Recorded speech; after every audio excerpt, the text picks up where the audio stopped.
I appreciate being here with you all tonight, taking your time to listen to me. I'd like to share with you why I'm running for the Assembly, what I believe in, what I stand for, and the things that I will fight for. I don't look too tough, but I am. Well, I'm sure a number of you may have known or worked with my husband, Buck, my husband of 49 years. We'll celebrate our 50th wedding anniversary in August. And probably most of you have never had the opportunity to know or work with me. Tonight, I'd like to give you a sense of who I am. First off, I think I share a lot in common with you who are in this room. You know, you're patriots. You do the kind of volunteer work that doesn't get on the 6 o'clock news, the front page of the newspaper. And not only that, they don't come around and ask you what your thoughts are. But the kinds of things you do are the kinds of things that are preserving our way of life. And I want to thank you for that, because there's not a lot of you out there, and you are making a difference. In the same way that raising my 6 kids prepared me, and I'd say better than most, I think I would make a difference in Sacramento. Now, the newspaper doesn't come and cover PTA meetings, and the cameras aren't rolling when you're at Little League or Pop Warner, and we're in the background trying to make things work well. And talk radio wasn't too interested in the fact that I was volunteering for the Los Angeles County election boards for years and years. And so one year they called me and they said, Mrs. McKeon, we'd like to use your home to run the election. And I said, well, you know, I'm expecting a baby that month. It might be a little bit awkward. And they said, I just don't think I can do it. And they said, Mrs. McKeon, we really need your home. I didn't have a large home. But finally they convinced me there was no other place over there in Canyon Country that they could have this election. And so I said, okay. And sure enough, I had that 6th baby, and I came home 36 hours. I'd had the baby the day before. I came home with this baby, and there everybody was in my living room, balloting and running the election. And I took my baby upstairs along with my other 5 kids, and they ran the election in my house. But you know what? LA Times wasn't interested in that story. Not at all. You only hear about the Boy Scouts when the left-wing media wants to attack them. But are they ever interested in us when we're in the trenches, teaching them to be young men and the future leaders of our country? Or, with the complexity of healthcare nowadays, nobody has been interested in my work at the Henry Mayo Newhall Memorial Hospital. And when you can say HMNMH, then you know somebody's really worked there. It's not an easy thing to say. And I chaired the Patient Care Committee, and the LA Times wasn't interested in that at all. So, that's the type of work that makes a community strong. It's the people that are doing those kinds of jobs that don't get much recognition that really help make things better in your community. My kids were better for it, my community was better for it, and people like you all over the country that are volunteering are making their cities better for it. And you can see it here in Simi Valley. You're a great group of people, and you have a great city, as we do in Santa Clarita. Now, I'm no stranger to hard work, and I want to tell you how I came about the decision to run for the Assembly. And it's really kind of a unique story. Some candidates just begin to run for another thing right the day after they have been reelected to some position.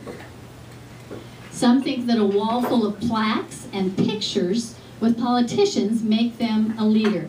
And let me tell you, I could fill a barn with pictures of me with leaders around this nation and around the world. But that doesn't make a leader. I made my decision to run for this office while I was at the grocery store.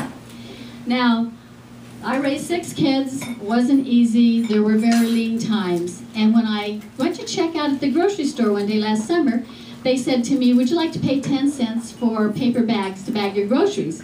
Well, I thought the environmentalists had gotten rid of the paper bags because we were destroying all the trees, which just is not true.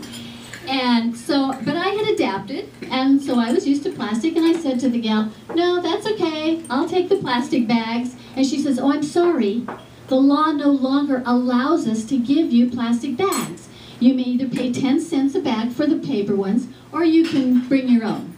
I was aghast, and women all over, and this is in the county of Los Angeles, but it's also in Washington, D.C., and it's coming everywhere. I was just furious. Now, there's just Buck and I, my husband and I, so the groceries weren't a full cart, but if it had been, like when my children were young, it just made me furious, and it's making women furious everywhere. With so many people struggling to make ends meet, it's sometimes a struggle to buy groceries. And I know this. All of my 6 kids are married, by the way, because I've got the 31 grandkids. And I have one family that has such a hard time making ends meet that they belong to a program called Gleaners. And they go and they get the food from the grocery store that didn't sell, and they never know what they're going to have. It's heart-wrenching that people are having these problems nowadays. And that's how it happened. But now I have to tell you that my opponents and their blogging friends have made so much fun of me, and the fact that I decided that government was so intrusive that I could no longer have a plastic bag at the grocery store, that I wanted to do something about it. What they don't realize is this is a tax.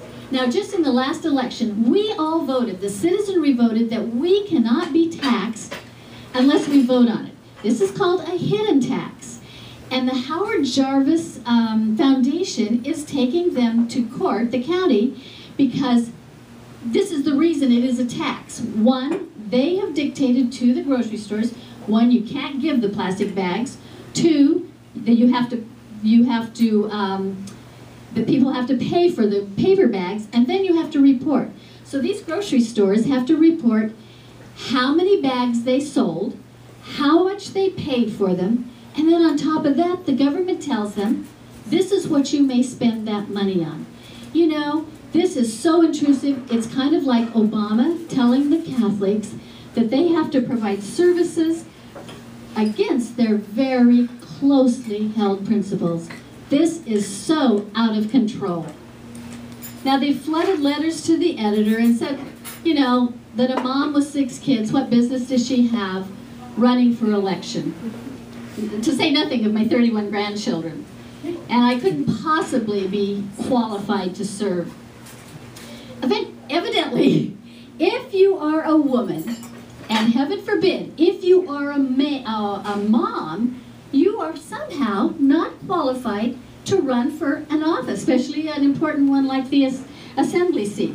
But if I recall, our founders, in the beginning, the program was, you go out into the country, you build a life, you raise a family, you work, you start a business, you learn how business and economics work, and then you come back and you serve for a short while, and give your expertise to the government to help make things work correctly.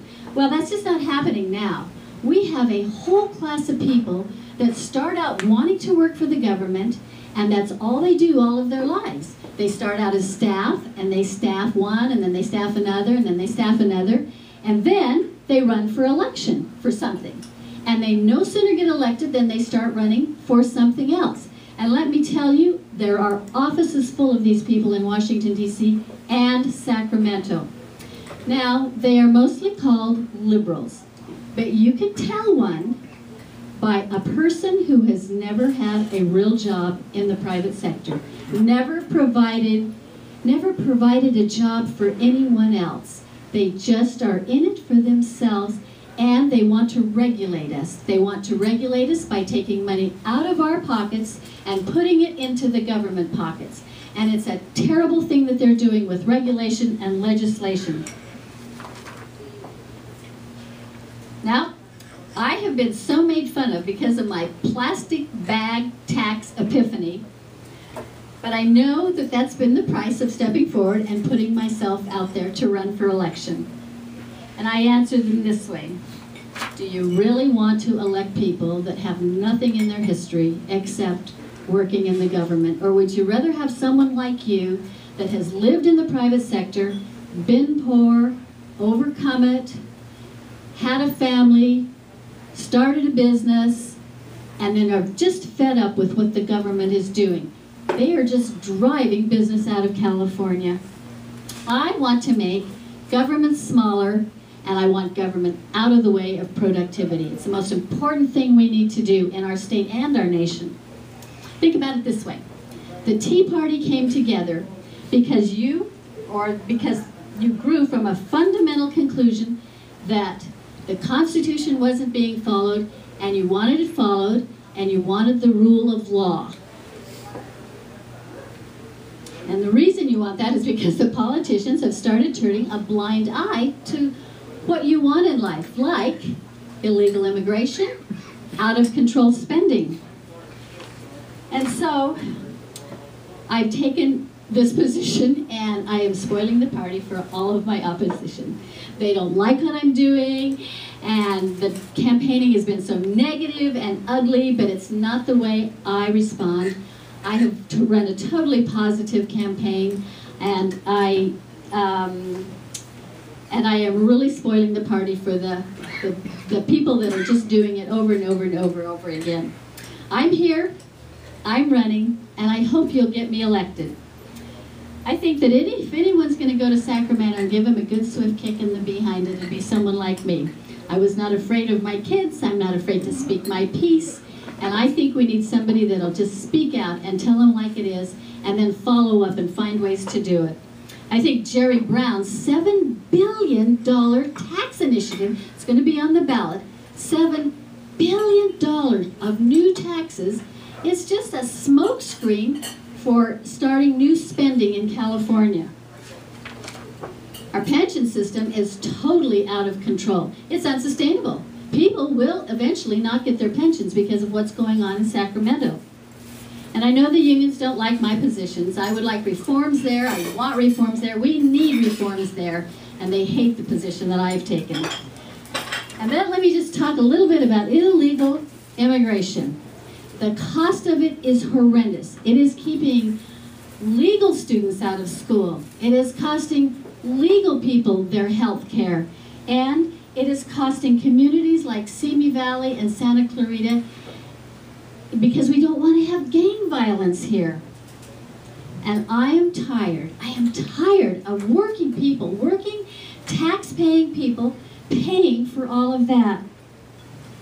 But I'm not here to give you a long speech, but I'm here to encourage you to stand with me and join me. I don't know all the answers, and I'll probably make a mistake or two, and it'll probably show up on the internet by tomorrow morning. It's very quick and it's very nasty. Doesn't bother me at all. I lived through all those teenagers, and there's nothing anybody can say to me that would make me feel bad, because I have been there. I have worked with that. That type of negativity has no place in a campaign, and I think you'll agree with me on that. I'm going to stick with the issues, and you and I might not always agree, but I would always be there to listen. I am always available to listen. I'm going to shoot straight. I'm going to fight for what I believe in, and I'm always willing to talk to you. And tonight, I hope you feel as I do, and I would like to take the opportunity to ask for your vote in June. This is a huge election that is coming up this year, as has been talked about. We have to change things. We have to change them here and on a national level, and it is darn scary if we don't. And it's people like you that are active and activists that will go out and do the work to get the others out and let them know what needs to be done. So I won't keep you all night. I'll take some questions, and then I'll hang around and talk to you personally after we've had a few questions. Thank you.